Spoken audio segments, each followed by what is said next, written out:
So for anyone who was in my live this morning, I came to the ranch this morning and noticed that one of our biggest elk, Magic Mike, was missing both his antlers, which is a really big deal. He's got a nice rack, and he's the first one to drop them. This, I guess we'll call it this spring. It's not really spring. I'm obviously walking through snow here. So we need to go looking. So there's supposedly a huge snowstorm coming tonight. So if I don't find this antler set today, we may not find it before it got wrecked. Well, the good news is, while I'm videoing, we found one of them. I'm almost to it here. And we're frantically looking for the other right now. Jordan's somewhere in the background here looking around. But anyways, so we found one here. Whew.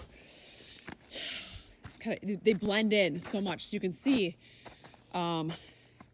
this is Magic Mike's antler, and I think I might hold this up because these are much bigger than you think. Let's see if I can set my camera down here and maybe get a good view of this.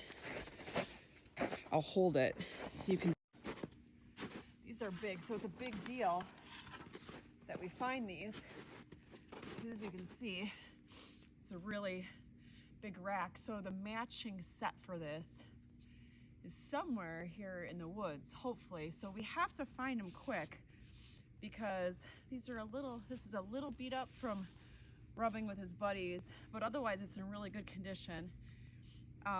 If they're out here long, the elk themselves actually start to chew on these. There's a lot of good minerals and stuff for these, a lot of protein, other good stuff, and so they'll chew on these and they'll wreck them really quick. And then also the mice and rodents and stuff will chew on these too, and we don't want to wreck big sets like this. We don't shoot our elk generally unless they're injured, and so the only way we can subsidize feeding them and housing them here is selling things like this. So we need to find all the sets as they drop. We've got 6 big bull elk that are about this size. So we currently, until we grow the herd, we get about 6 sets like this if we find them all. Last year we only found 2 full sets, 2 other single antlers, and the rest there's 500 acres here, so they could be anywhere. So I get to do a lot of hiking to try to find them. So hopefully I can go find the other one now before the snowstorm hits, so we don't get the other one wrecked, because if we get a full set, that'd be a big deal.